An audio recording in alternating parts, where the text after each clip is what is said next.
Movie Set podcast where we discuss entrepreneurship, industry trends, and the occasional review. Here, wondering why some brands fall flat and others were rising with you. Today, we're going to be along with some secrets with our first guest, Risa Saylor, a serial entrepreneur who's not but one but many companies. We're going to hear about she's going to be sharing some fun scoops today. Before we dive in, I'm your host, Dalton Anderson. I've got a bit of a background insurance programming, data science. Offline, you can find me running, living my side business, or Lost in a Good Book. You can listen to the podcast in video and audio format on YouTube. Always your thing. Find the podcast on Apple Podcasts, Spotify, or on YouTube, or wherever you. Risa Saylor is someone who is still a couple companies and had some successful exits. She is multifaceted. She's not struggling, but I know it's tough to be a good partner, a mom to kids, and also have enough free time to enjoy these shows. So we really appreciate you coming on, and we can't wait to dive in. Hey, Dalton. Thanks for having me today. Appreciate it. Excited to be here. And look forward to jumping into branding and just talking about, how that is super important for businesses. I know, with businesses that I've built, branding is key. And I think that some companies, especially in the small business sector, can, they just aren't real consistent with getting their message out there. So I'm excited to discuss this. Yeah, with your audience. Yeah. So out of the companies that you have created, and I know there's the fencing one, and there's the insurance one, like helping figure out how to file a claim or annual claims. Is there any others that I'm not familiar with? Yeah, I've also launched physical therapy clinic in the healthcare sector. So I've had two fence companies. Our first company, we sold just under $1 million after 10 years. So yeah, and then I have a claims company now. We mostly assist adjusters, appraisers. On the insurance side, we assist with administrative assistance. Could be claim research, scheduling, whatever assistance that they need. So yeah, that's a lot. You got your hands in many different areas. That's great. I think so. In the agenda today, we're talking about branding, and when I think about a fence, there isn't much. Once you put a fence up, there isn't much difference between when the fence is put up. But I think the difference is how is it going to stand up 10 years from now? What's the quality? And then how do you handle the customer interaction? And I think that's the part where people be caught up. Okay, what's the difference between one service for the other?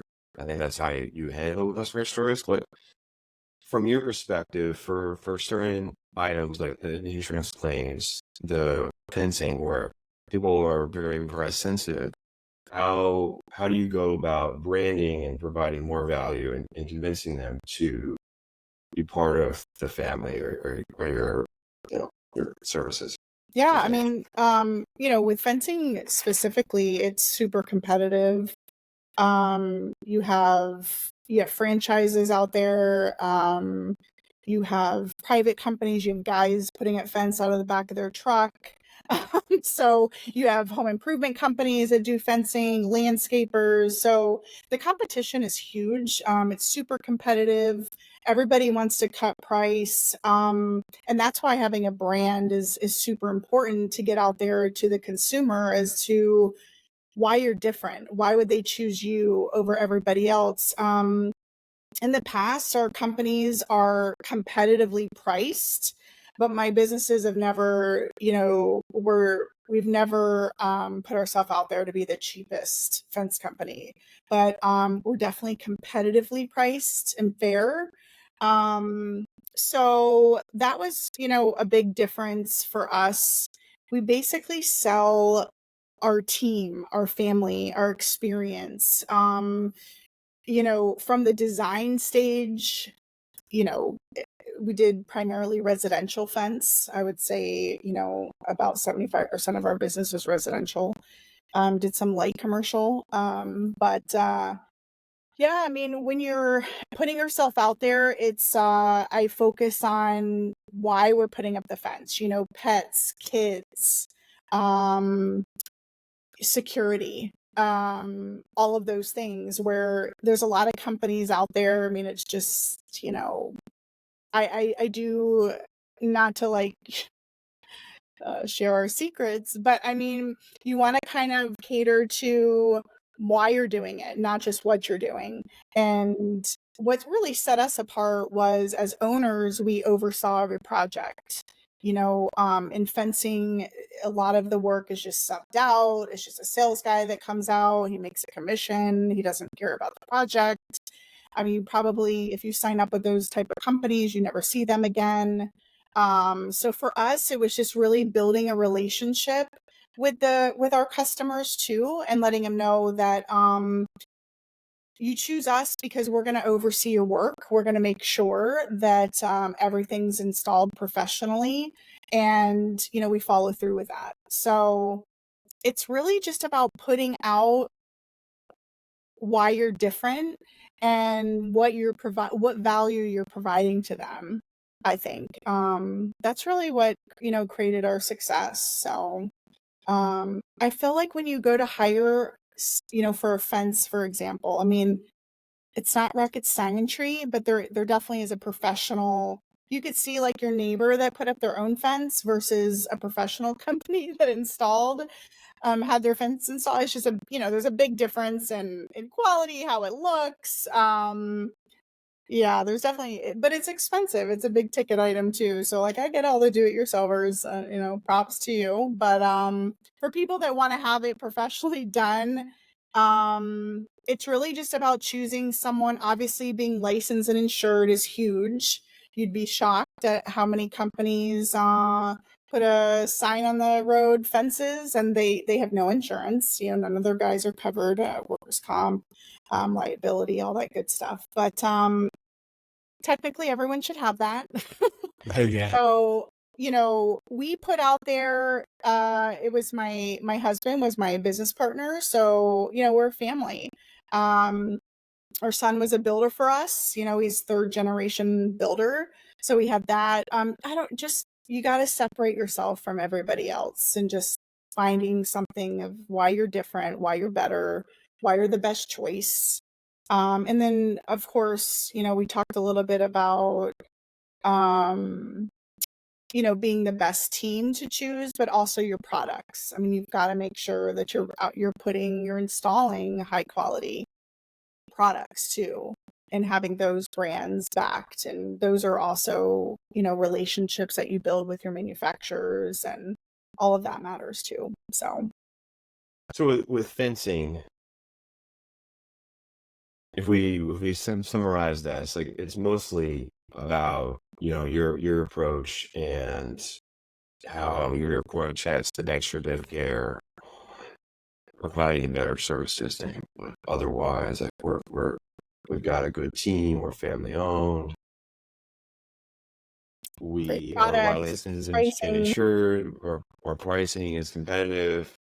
And so if you want to be the so that's fine. But this is why we think we're better. And not only doing that, but following through consistently Yep. on what you say.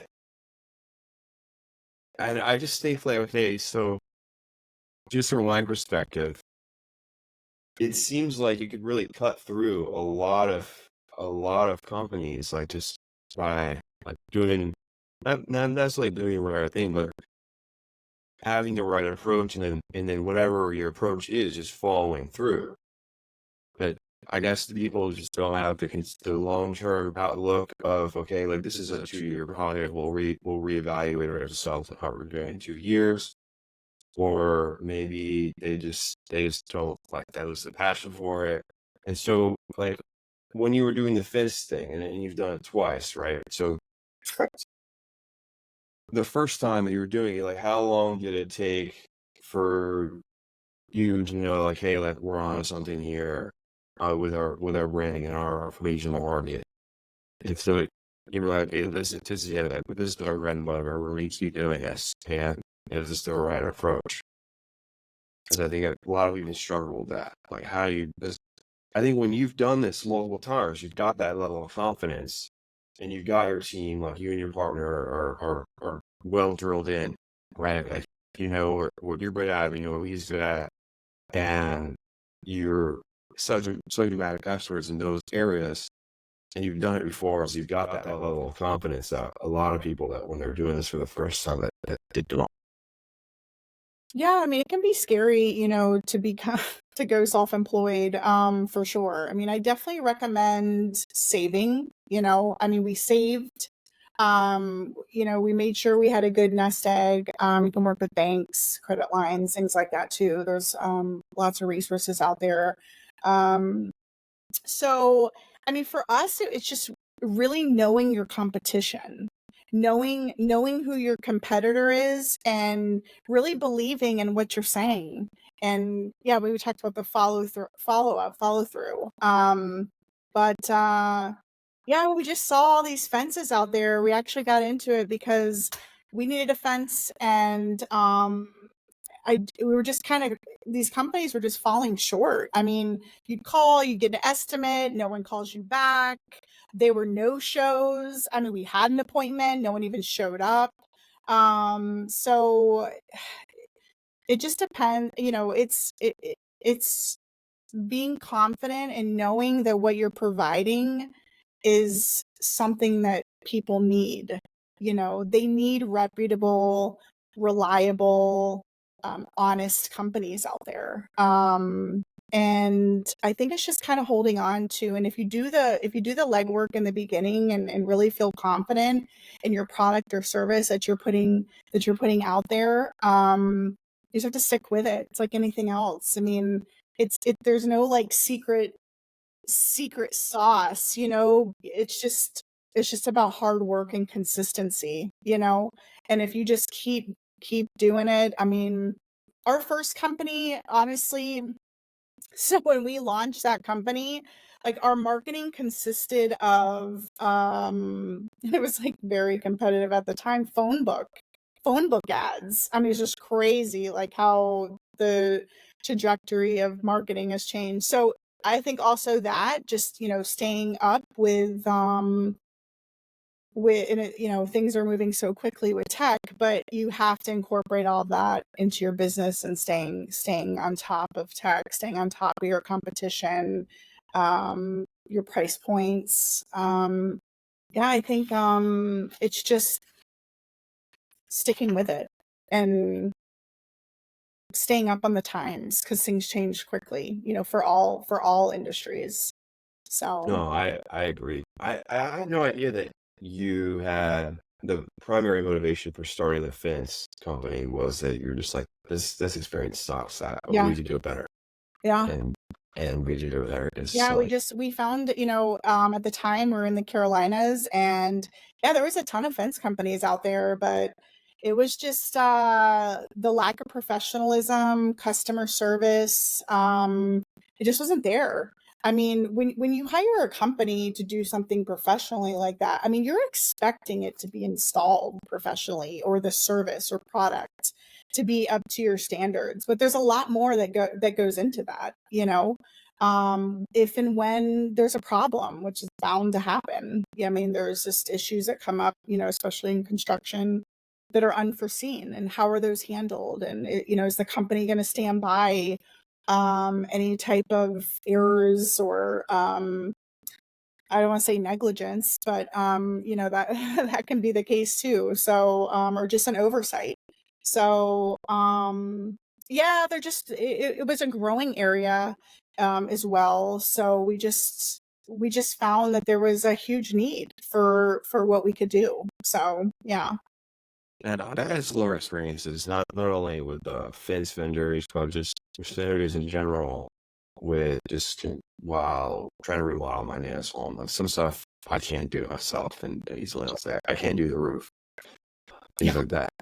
And it's been such a struggle to get people out here to even quote, like, hey, look, we're ready, we're trying to pay you money. Right. Just come out here and give us a quote.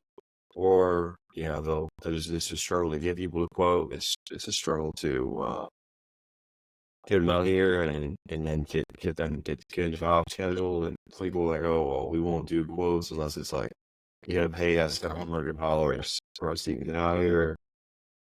And it's like, well, I'm paying you money. You want me to pay you money, and then when I do for quotes that were ridiculous, like $9,000 or like $4,000 over everyone else. Yeah. I don't really know. They're like, oh, okay, well, if we pay for you pay for the quote, but then we'll take that off the job price if you do the job. But then I don't know whether their quotes even competitive in the first place. Figure that they have to drive a truck out there and it's time, and they're be wasting their time. But I just think that's part of the gig, honestly. Yeah.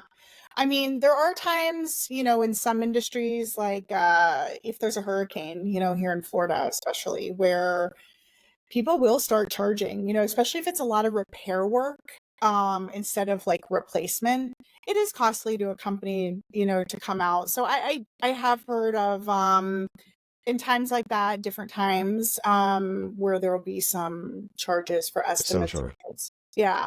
But I mean, generally these companies, I mean, that is part of business. So roofing's super competitive. A lot of companies, you got to definitely do your research on them. A lot of fly by night Peace. companies. Yeah. It's like, I feel like every year there's like new roofers popping up. Fencing's Yeah. like that too. I mean, there's like every year there's fence companies popping up, and then you never see them again, after the season. So, yeah, construction is an interesting field. So, No, yeah, and you're looking at all that things not going right. I've worked construction and under my father, because yeah, he's a GC, and I worked under some other friends before at both of our own companies, and I don't think I ever been on a call site where everything goes right. Like, there's yeah. always something that goes wrong, if it's minor or major. That's dependent on the situation, but I've never known like everything is flawless. There's no issues there. Like construction, those kind of jobs, every time is kind of like a startup like thing where you're gathering all the people, the vendors, everyone needs to work together. It's a quick agile team, you're getting all this, and everything needs to be on schedule. And there's got to be pretty much no flaws in the process, or else you're delayed. Yeah. I mean, I used to tell our team, I mean, we always talk about it, but it's not like if there's an issue, it's more like when. Yeah, yeah. Because there's just so many moving parts. Every project is different, Every I'm sure you experience that with your dad. I mean, for fencing, I mean, every yard's different, stuff underground, above ground. I mean, there's all different things that can go wrong. So, So that was fencing. You want to transition over to the physical therapy or the claims? yeah, So we so were talking about like I think the fencing it was a good example because the difference in your fencing is like more of no, like obviously the quality of your product, but if everyone has similar quality product, your real communication is like, okay, we're gonna be offering their services here. Like we're family owned, we have these things going on for us. What about the person you got for? But for physical therapy, I think is a little different. Indoor claims. But yeah. So I was a part of opening up a clinic in the Carolinas, and the biggest thing for physical therapy, what really set our company apart is we did one-on-one 1 hour physical therapy, and it was every therapist had their own room. had their own individual room, which is a different setting than a lot of physical therapy clinics where you go there, you're passed off to a physical therapy assistant, not even working with an actual physical therapist, except for that initial consult visit. And you're in a big room, bunch of other people, you're on machines, instead of getting, manual therapy. So the business really set itself apart from everybody else doing the one-on-one 1 hour. If you can be with a physical therapist for an hour, your your odds of getting better quicker are so much higher. So that was that business, and that was the business model. Healthcare is very corporate, continuing to go very corporate, like I said, where you're just there, 20, 30 minutes, get on a machine, do a couple things. I mean, we'll see you, in a couple days. I mean, you're not really getting that individualized care. I felt like. So yeah, again, it's just separating yourself from everybody else. I mean, you really have to do that, especially when you're in saturated industries. So No, yeah. that's very interesting because my experience with physical therapy, when playing sports in high school and some physical therapy in college, was one, physical therapy sucks. Like it hurts. I mean, you're doing things to get better, but it's not it's not a pleasant TV show that you're watching. Either it hurts, it's painful, and it's uncomfortable. Yeah. And one of the things is like, okay, look, you have that first session, and then they kind of just tell you what to do, and then after that, it's like the same price. You just fulfill. You're getting less attention for yourself. So like you kind of just show up. Like if you were going to the gym by yourself, you like say hi, you check in, and then from there you just do your routine or whatever, Yeah. and you just go. Yeah. It doesn't feel like when I was going to those things, it never felt like there was some days where they gave a little bit more like individual care, like a sports therapist would. But for the most part, it was more like you go there, you do your routine, and then you leave. But then when you left, it was like, okay, I basically did this all myself, and then I'm getting charged like $600. Yeah. Yeah. I And I mean, was like, oh man, I can't yeah, I do mean, this. a lot of corporate healthcare, specifically, in the physical therapy realm, it's all about volume. It's just volume. It's not really about getting better. And they're seeing patients every 20 minutes. I mean, it's just crazy. So, yeah, that was the whole. There are things are drastically changing in healthcare. So, it's more of a private care method, than, just going somewhere. And I'm sure people see success, Um, with the volume clinics, but it's just offering consumers something different and can knowing that you there can you is other clarify what the like what you said? I think you said private care. So that does options. that mean that the person using the studio or the facility would be paying out of pocket for the services? No, I Or mean, what do you mean by private care? Because I don't know. yeah, no, you can. Well, I mean, you can come in and pay private pay and not use your insurance. But if you Mm. do have insurance or Medicare, the clinics, get on board with being a network. Um, but yeah, I mean, some patients do pay privately. I mean, there's even concierge doctors now, where we actually, not anything I owned, but you can pay monthly and go outside of insurance. People are understanding that they don't have to go to these, you know, chop shop, all about volume. Yeah. So I think that's with any business, just providing something different, that makes you stand out and why people should choose you over everybody else. But when we talk about branding too, I think it's essential that, when you put your business out there, marketing, advertising, everything's the same.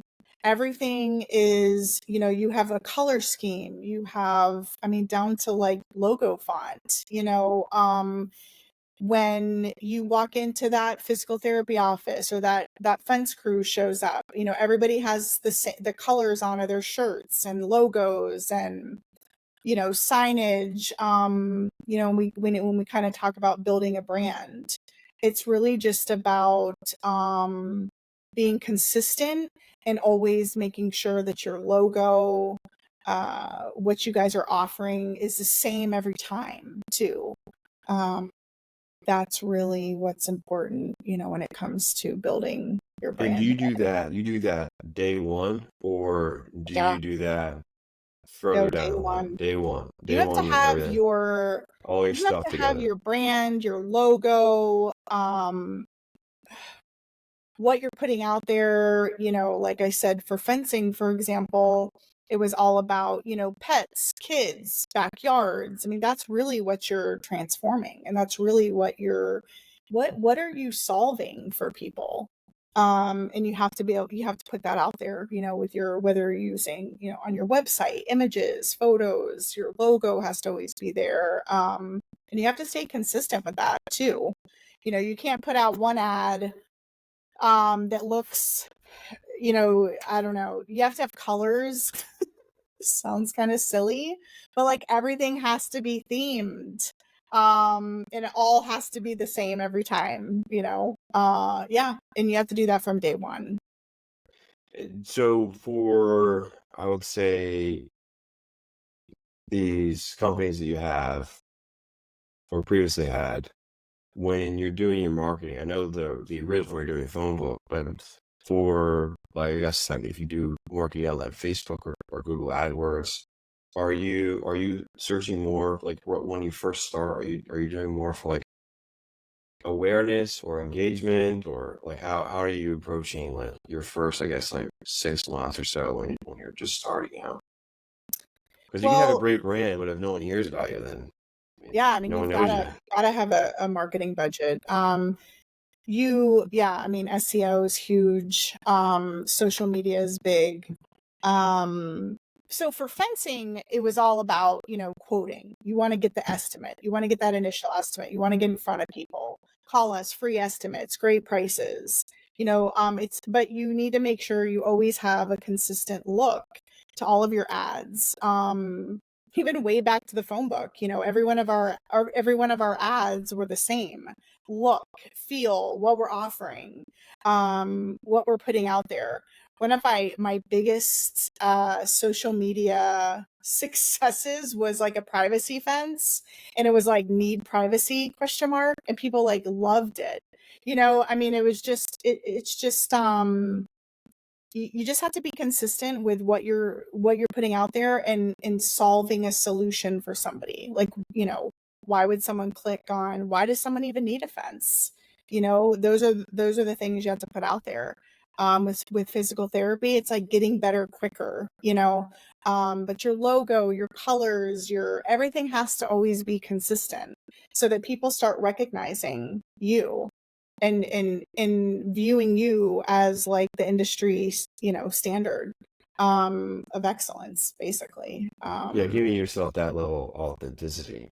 Yeah. Yeah, right off the bat, like, Now you have to have all of that set up so ahead of time. I think that makes a lot of sense, because like when you're doing it, when you have you're doing I guess a soft launch where when I say soft launch, more like you're working hand in your because there's not sweaty, but or bootstrap, but when you have a company going and you're working at the same time, when So more things like a side hustle. you got a side hustle, when they drove and find out, like all these other words and people related. When you're doing that, you have all these other competing things like in your life. And once you start and you have customers, like all that stuff goes in the front for the business. And we've always these little things that add up, like, okay, like maybe one email of like my email, like company email is different font and look like Like the logo, email is or not a logo, but the font on the website, or like we're using like slightly different colors. It doesn't exactly match. And by changing my color theme or whatever, they're just misaligned. And then those things slowly add up to being this large event where these paper cuts slowly add up to where you're bleeding. And does that look for yourself and the company? Because people notice those things, they might not point it out to you, but as you see it, they're okay, well, are they legit? I mean, they're inconsistent. And I think that's the expectation. If like we want to be a company that seems legitimate, you have to be legitimate. And to do that, you need to have that stuff set up beforehand and Yeah. make sure that you have it all taken care of before you get started. Once you get started, there's a whole bunch of issues that pop up that you have to deal with that are there's surprises, and these things fall off to the side. Yeah. Like marketing, you're saying, and things like that. No, I was talking more like just like the little things that you should take care of, like the color of your emails or your logo or something like that. Like my examples might not be the best, but like little issues that are like, oh, I'll deal with it later. Mm-hmm. And then once you get started, like actually your company's front facing, customers are interacting with you in your date sales or you're doing quotes or you're offering services. There's a whole bunch of other things that come up that are more important that you Yeah. might not get to always pay Prioritize. Yeah. attention. Yeah. Yeah, it can, and especially if you're small. I mean, I think it's about organization too, having a schedule. So like if you're finding that you're just dealing with, filling orders or, scheduling projects or whatever it is you do, whether it's a project or service, I mean, you still have to have the back end business moving forward with marketing, the brand. Yeah, you have to just set up. I mean, my advice would be just to have that on a schedule. I mean, every month. And you can nowadays there's so many great apps and softwares and that you can use that really automate the communication, to your customers, like you mentioned an email, a drip email. I mean, you can set all that up ahead of time, and then just have it go out like an email campaign, for example, every Tuesday, Thursday, and send that out to your email list that At least. you're keeping. Yeah.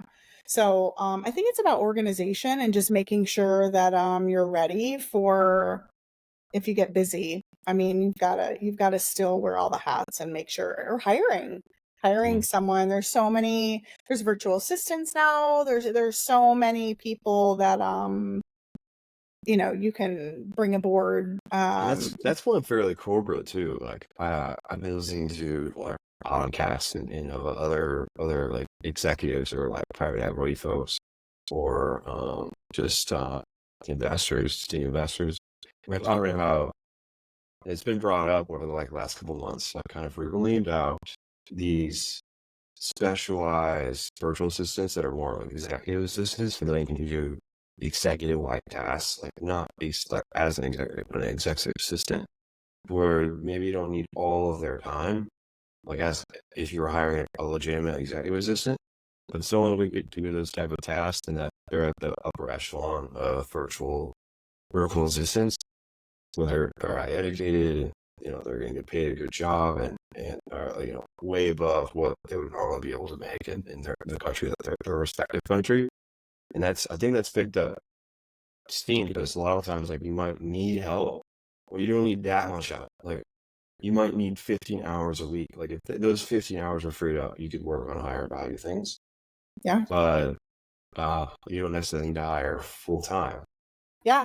I mean, So that's pretty much what our claims company is doing right now. I mean, all of these, guys out in the field, I mean, they need help scheduling. They need research. They need, just primarily administrative tasks done. Because they don't have time, but they really can't afford to hire someone full time either and commit to that. When you hire someone full time, you have benefits, you have all. So, yeah, virtual assistance is huge. It's really popping up. I mean, all over. I mean, every industry. Executive assistants, yeah. I mean, um, but I do think that it's nice to be able to hire someone. I mean, you have to train them to some level, Yeah. bring them up to speed on what it is you do, how you want it done. Um, and it is kind of hard when they're there part-time or just a couple hours a week. I mean, I think probably having like a focus on this is what we need primarily, because being pulled in so many different directions, I mean, that would be difficult for somebody, especially because when you're not in the business every day. I mean, you kind of forget like, oh yeah, Yeah. do that, so but no, virtual assistant's huge. A lot of people are doing it. You can just 1099 these companies too, which is nice. Um, yeah, I think it's great for everybody for part-time. No, and speaking of hiring, and I wanted to ask, so when you first start those companies, your first hires, I believe more, like that's how it reflects your guys, like to what the founders want, like you and your partner, and the values that you're trying to present to your potential customer or your current customers. And so how do you go about finding, because I think if you get the first hire wrong, I mean, it could really mess up your branding. That's the first, like, that's the first line of defense, really. I mean, if you're overseeing every project, yes, like you'll still have a touch to it. But if your first employee that you have hired doesn't necessarily align with the values that you're trying to present, then it really puts you out of whack. So Sure. how do you go about making, I guess, how do you go and evaluate your first hire versus just hiring this person versus someone else? So the first hire is very important in my mind. Yeah, no, absolutely. I mean, when you're trusting somebody to be an extension of your company and to project what it is that your culture, your values, what you're selling, what your your service, your product. Yeah, it's huge. I mean, your employees are a direct reflection of you.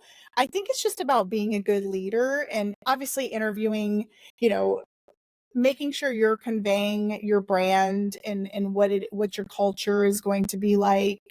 Um, I think it really starts with you, to kind of set the pace and set the stage for what's expected, your work ethic, um, and obviously do research, references. Like for fencing, we're big on seeing their projects, what have they installed?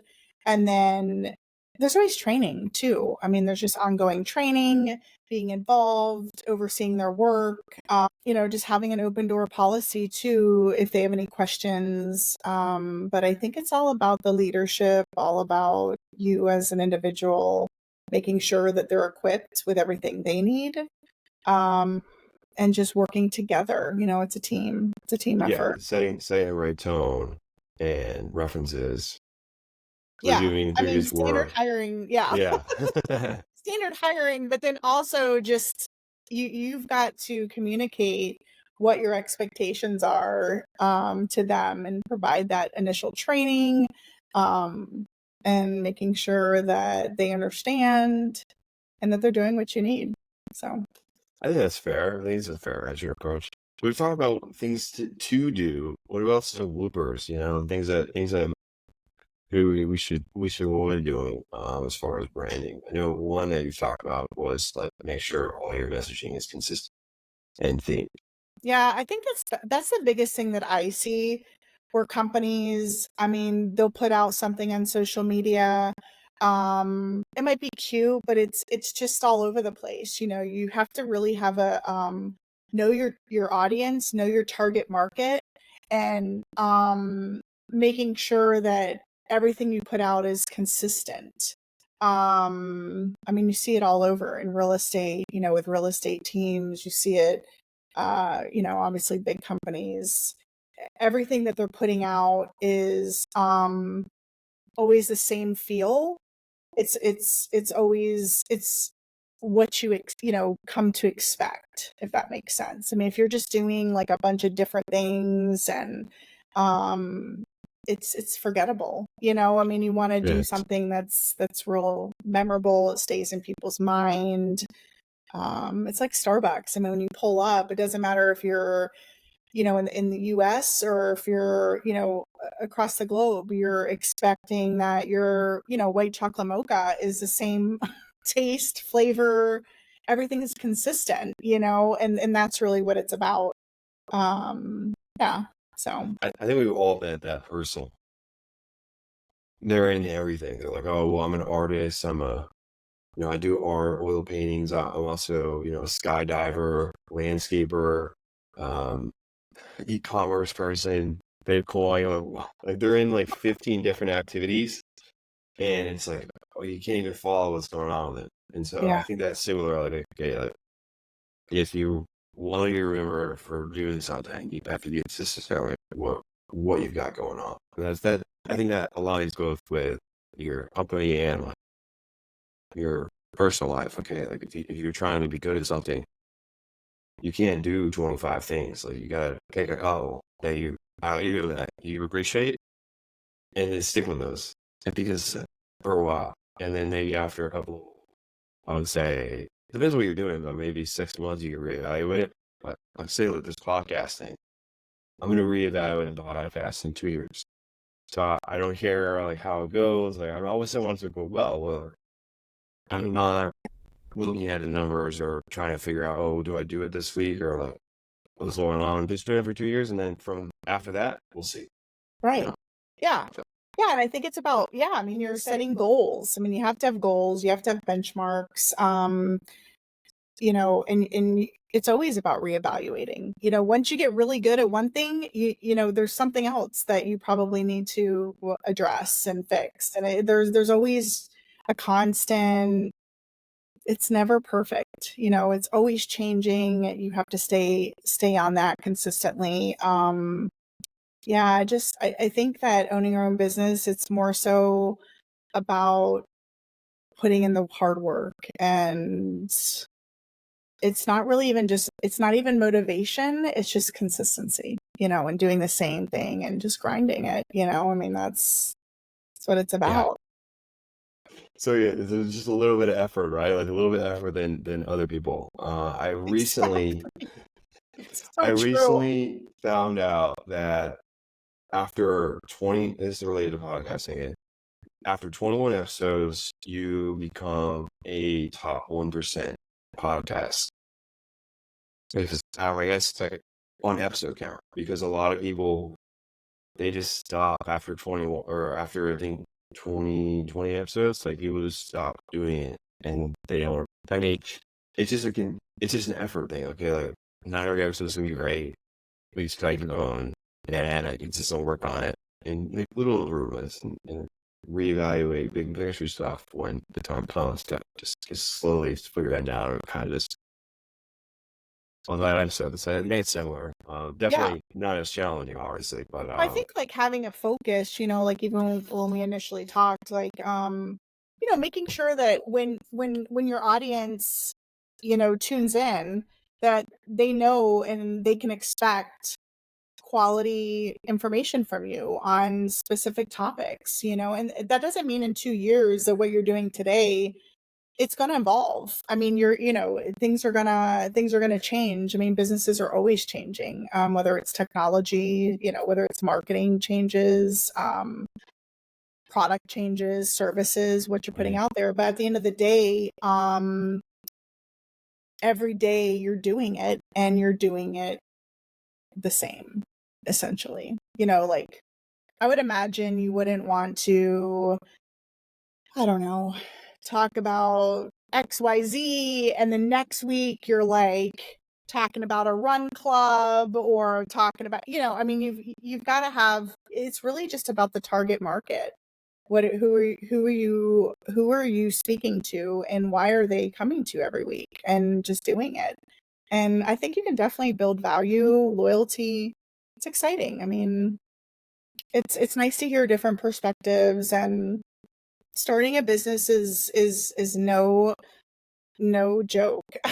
Whether it's on my business we're all on a small scale, you know, they never were these huge private companies, but part of that too is, I mean, that's a lot to take on. I mean, I kind of like my personal life and my flexibility, and you know, there's pros and cons to both, but yeah, I think just making sure that what you're putting out there is the same and that you're able to, you know, reproduce that week after week. Yeah, no. And speaking of change, it's like I think the part about weird things was where we were born in, but it seems like there's some changing going on of how things are being branded, and there's this kind of trend of like creator founders and these are esteemed as like founder marketing. And I talked about it a bit, but you know, I had those examples. It was just like Marcus Malone, who has his method is documentation, and he uses his Instagram and his social media accounts, YouTube, to document the problems, all of our problems, and issues, and how he troubleshoots and builds the business, and how he goes about like designing a product from scratch, like making the designs on the computer, to printing it out, to getting it created, to figuring out all these things, which is cool, and people resonate with the documentation of the business, and it's an eye into the whole idea of the company, because like they can see the love and the passion that he's provided to the products and choices. And there's this other company called Quick Girl Snacks, and this is this two female founders, their best friends, and it's basically a story like from day one, like how do you go about creating a pickle company from scratch. And then there's some other aspects where there is the, I would say, providing value, which I think that people aren't pretty familiar with. Like I guess like, for example, like if you're like a trainer, you could figure out you could figure out by providing value to your audience by just, you know, doing exercise on there. Like, okay, like you have this pain, like do this exercise, I'll help you out. There's this other thing where you try to communicate with other influencers to provide perceived value and the validation of what you're saying by having them interact and collab with you. And so I think that's a little different. And you've seen the founder marketing with larger companies like Mark Zuckerberg, Elon Musk, and Sam Altman, where the feature releases are getting pushed through by the founders and not necessarily like a company announcement. They're hearing it directly from them, from their profile. And that's where the news is coming out from the founder and not the company, which I think is a little bit better than what it used to be.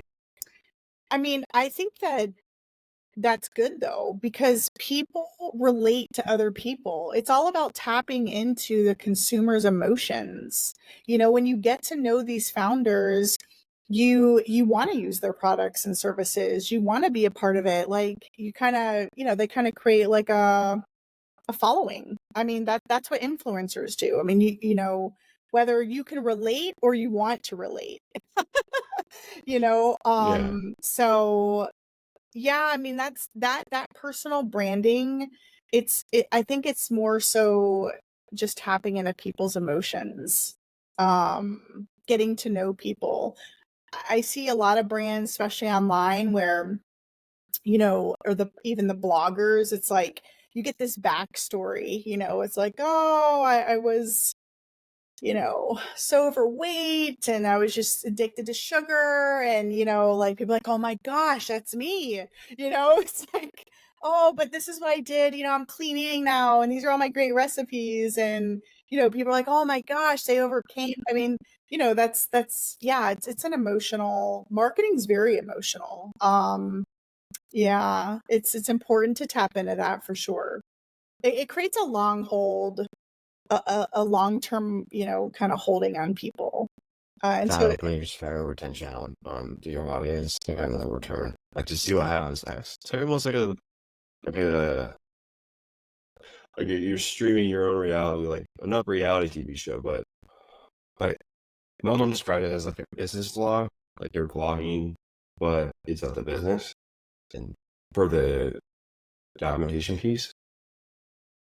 I mean, people are going to come back for, you know, for you because they like you. They like hearing you. They like your perspective.